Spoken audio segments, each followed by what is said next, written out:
Kamusta mga kaibigan? Halina at ating pakinggan ang isang kwento na magbibigay sa atin ng inspirasyon, saya at kilig. Pero kung bago ka pa lang sa aking channel, paki-click ang subscribe button, pati na rin ang bell icon para lagi kang updated sa parating pa na upload. Pagka-uwi ni Miguel sa mansyon ay dumiretso agad siya sa kanyang silid. Humiga siya sa kanyang malambot na kama at pilit na inalala ang nangyari sa bar kanina. Kinuha niya ang kanyang phone at nagtipa ng mensahe para kay Ramona. I'm sorry sa nangyari kanina. I really didn't know what's got into me earlier. Basta, ang gusto ko lang ay mailayo ka sa lalaking yun. Pumikit siya at nagbaka sakaling mag-reply agad ito. Ngunit 10 minuto na ang nakalipas ay wala pa rin siyang natatanggap na sagot mula kay Ramona. Tiningnan niya ang oras sa kanyang side table, almost 1 AM na. Umayo siya ng higa para matulog nang biglang tumunog ang kanyang phone. Napaupo siyang bigla sa kanyang kama at sa sobrang saya ay ramdam niya ang mabilis na pagtibok ng kanyang puso matapos mabasa ang text message na galing kay Ramona. Hindi ko maintindihan, bakit mo ginawa ang ginawa mo? Pero ayoko ng pag-usapan pa. Sana lang hindi na maulit pa yon. Pagkabasa niya ng text message ay agad-agad siya nag-reply ng may ngiti sa kanyang labi. Hindi ako makakapangako. Sobrang sakit makita kang may kayakap na iba. Halos madurog ang puso ko. Mahal na mahal kita. Gusto kong maramdaman mo yon. At agad na nag-reply si Ramona. Matulog ka na Miguel. Good night. Maagang nagising si Miguel. Agad siyang naligo at nagbihis.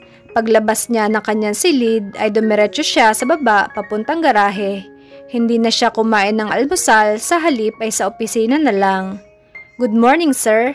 Bati sa kanya ng lahat ng madaanang empleyado. Dire-diretso lamang siya sa paglalakad na parang walang naririnig. Ayan na si sir, magiging maganda na naman ang araw ko nito. Wika ng isang empleyado. Shh, bruha ka, marinig ka, hinaan mong boses mo. Wika ng isa. Napalingon siya sa kanila na matalim ang pagkakatitig. Yumuko sila at nagmamadaling umalis palayo sa kanya. Naglakad na siya diretso sa private elevator nang may bumangga sa kanya kaya napatigil siya. I'm here to talk to you, wika ni Harold. And what makes you think nakakausapin kita? Inis niyang sagot at tuluyan na siyang pumasok sa elevator. Bago pa sumara ang elevator ay mabilis na iharang ni Harold ang kanyang braso sa papasarang pinto at tuloy-tuloy na pumasok sa loob at tumayo lamang sa kanyang tabi habang nakapamulsa ang mga kamay. Wala silang imikan hanggang sa bumukas ang elevator at tuloy-tuloy na silang lumakad papunta sa kanyang opisina habang nakasunod lamang sa kanya si Harold. Pagpasok sa kanyang opisina ay agad na inutusan ng kanyang sekretarya na igawa sila ng kape at ihanda na rin ang agahan. Speak, wika niya. Hindi ba kakain muna tayo ng breakfast? Nagmamadali ka namang masyado pare, wika ni Harold. Hindi tayo magkaibigan, kaya wag mo akong tawagin pare. Inis niyang wika. Ano bang problema mo at galit na galit ka sa akin? Nakangising tanong ni Harold na halos kanina pa nito gustong ingudngod sa sahig ang pagmumukha.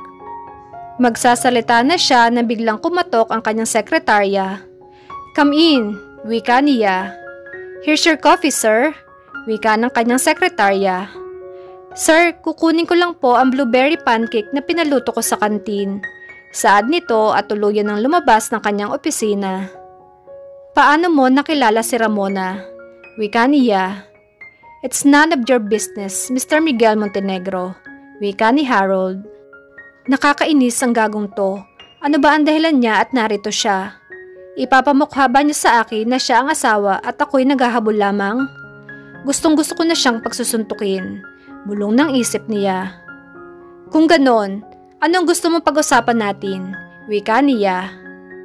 Relax, Mr. Montenegro. Antayin muna natin ang ating breakfast. Mukhang masarap pa naman ang blueberry pancake. Natatabang wika nito. Natapos silang kumain ng walang imikan. Gusto kong malaman, kung bakit pinipilit mo ang sarili mo sa aking munchkins, panimula ni Harold. Tinitigan ko ang kanyang mukha at nangunot ang aking noo sa pagtawag niya ng munchkin sa aking mahal. Alam kong siya ang mas may karapatan pero nasasaktan ako dahil mahal na mahal ko si Ramona. Gusto kong malaman kung anong relasyon ang meron kayong dalawa ni Ramona. Wika niya. Payak siyang tumawa na akala mo'y nangaasar. Hindi pa ba obvious o nagbubulag-bulagan ka lang? Wika niyang nakangisi. Nagtiim ang aking mga bagang habang matalim na nakatitig sa kanya. I'm here para sabihin sa'yo na layuan mo ang aking munchkins. Hindi ka namin pipigilan kung gusto mong makita ang anak mo, pero hanggang doon na lamang ang magiging koneksyon nyo kung ayaw mong pabagsakin kita. Seryoso niyang wika habang ako naman ay nakakuyom ang mga kamao na handang sumugod anumang oras. Huwag mo kong tatakutin, Harold. Dahil handa ako makipag-ubusan ng kayamanan sa iyo, mabawi ko lang ang mag-ina ko. Tiimbagang niyang wika. Yun ay kung kaya mo. Malakas niyang wika habang tumatawa at tumalikod palabas ng kanyang opisina. Salamat sa masarap na agahan. Aasahan ko na gagawin mo ang mga sinabi ko. Wika nito habang naglalakad palabas. Damn you, Harold. I would never ever do that. Sabay bato ng isang base sa pinto. Hinding-hindi ako papayag na hindi ko mabawi ang aking mag-ina. Kung kinakailangan ko siyang kidnapin ay gagawin ko. Mahal na mahal ko ang aking mag-ina, kaya lahat ay gagawin ko, makuha ko lamang sila. Kahit magkaubusan pa kami ng yaman ng mga Miranda. Wika ng isip niya. Alam ko nagngingit-ngit ngayon sa galit si Miguel dahil sa mga sinabi ko sa kanya. Pero gusto ko lamang siyang asarin dahil sa ginawa niyang pananapak sa gwapo kong mukha. Alam kong maiinis na naman ang aking kapatid sa ginawa ko. Pero natutuwa ako pag nakikita kong napipikon at nagagalit si Miguel. Alam ko kung gaano niya kagusto ang kapatid ko. Pero wala pa lang siyang magawang aksyon dahil sa pagkakaalam niya, higit pa sa magkapatid ang relasyon namin na labis kong ikinakatawa. Ano kaya ang susunod kong gawin para mas lalo ko pang mapagalit ang mayabang na Montenegro na yan? Ano namang kalokohan ang ginawa mo, ha? Bungad ni Ramona. Ha? Anong ginawa ko? Maang-maangan niya. Tumawag sa akin si Miguel at pinasasabi niya na hindi daw niya gagawin ang mga sinabi mo. Ano na naman bang ginawa mo at talagang sinadya mo pa siya sa opisina niya? Inis niyang saad. Wala, kinamusta ko lang siya at pinakain niya ako ng agahan. Pancakes at masarap, ha? Natatawa kong wika sa kapatid ko na halos lamunin ako ng buhay sa masama niyang titig sa akin. Kuya, kilala kita. Alam ko may mga pinaplano kang kalokohan. Wika niya. Hep hep hep hep. Stop right there. I didn't do anything to your man. Wika kong natatawa. Sabay irap ng aking kapatid. Ewan ko sa'yo. Isusumbok kita kay Papa, makikita mo. Hey Munchkins, wala nga akong ginawa. Wag mo nang tawagan si Papa. Baka bigla pa yung umuwi dito, sige ka. Pasigaw kong sabi sa kanya. Ano naman kaya ang pinagsasabi ng buwisit kong kapatid kay Miguel? Nakakainis talaga si kuya. Umakyat ako sa aking room at nahiga nang tumunog ang aking phone. Kahit ano pa ang sabihin ng Harold na yan, hinding-hindi kita lalayuan. Gagawin ko ang lahat, mabawi lamang kita. Kayo ng anak natin. Gagawin ko ang lahat, bumalik lamang ang pagmamahal mo sa akin. Miss na kita. Hindi ko maintindihan, pero sobrang kilig ang aking nararamdaman. Magre-reply ba ako? Antayin ko na lang ang ilang minuto para hindi naman magmukhang atat na atat ako. Akma na siyang sasagot sa message na biglang tumunog ang phone. I love you and I miss you so much. Soon, kukunin ko na kayo, pangako. Oh my God, mas lalo akong kinilig sa kanyang pangalawang text message. Hindi ko na alam ang gagawin ko dahil sa totoo lang ay miss na miss ko na talaga siya. Nakapag-decide na ako, hindi ko na lang sasagutin ang kanyang messages. Baka ipagkanulo pa ako ng aking sarili, mahirap na. Isang katok sa aking pintuan ang pumukaw sa aking pag-iisip. Mommy, can we go out for an ice cream? Wika ng aking anak. We have ice cream. It's in the freezer, sweetheart. Wika niya. I don't want that. I want to eat hot fudge sundae, mommy. Please. Wika ng aking anak habang nagpapakyut. Okay, sweetheart. Just wait mommy outside. I'll just gonna change my clothes, okay? Saad ko sabay halik sa pisngi ng aking anak. Yay! Thank you, mommy. Sabay talikod at lumabas na ng aking silid. Habang naglalakad kami sa mall, ang lahat ng madaanan naming empleyado ay bumabati sa amin ng anak ko. Pumasok kami sa McDonald's na paboritong kainan ng aking anak at umupo sa bakanting upuan at mesa. Okay, sweetheart, you stay here. I'll get your ice cream and please don't talk to strangers, okay? Wika ko sa aking anak. Okay, mommy, no strangers allowed.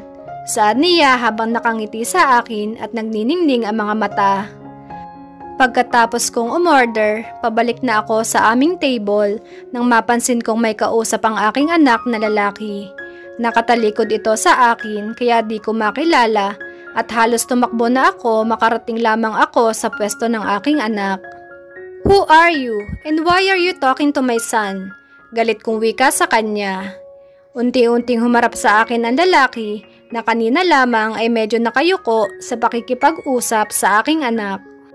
Halos mabitawan ko ang tray na aking hawak, nangangatog ang aking tuhod at para bang may nagkakarerang kabayo sa aking dibdib na mga sandaling iyon nang makilala ko kung sino ang kausap ng aking anak. Miguel? Nauutal kong wika. Hi Ramona, okay ka lang ba? Bakit parang nanginginig ka yata? Nag-aalalang tanong niya sa akin. Tumayo siya at nilalayan akong umupo at kinuha ang hawak kong tray. Mommy, are you okay? Tanong ng aking anak. Yes, son, I am okay. What are you guys talking about? Tanong ko sa aking anak. Nothing really, Mom. Dad just asked me if what are we doing here? Wika niya. Bakit, Ramona? Meron ba siyang hindi dapat sabihin sa akin? Pag-uusisa ni Miguel. Ha? Wala naman. Nagulat lang ako at nandito ka. Sinusundan mo ba kami? Saad ko habang kinakabahan. No, may ka-meeting lang ako sa Italian resto. Pauwi na sana ako nang mapansin kong papasok kayo dito. Kaya sumunod na agad ako para makasama ko man lang ang anak ko. Wika niya. Ang anak mo lang? Wika ko. I mean yun lang? Sigurado ka ba na anak mo lang?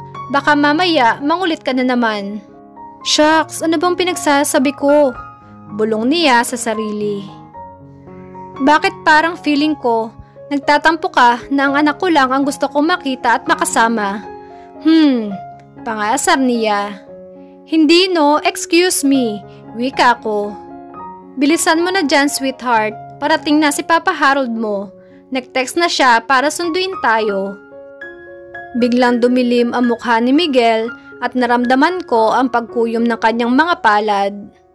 Kakarating nyo pa lang dito, nagmamadali na kayong umuwi. Wika niyang may halong sama ng loob. May mga gagawin pa kasi ako pag uwi. Medyo tambak kasi ang trabaho ko, kaya nag-uwi na rin ako sa bahay na mga gagawin ko.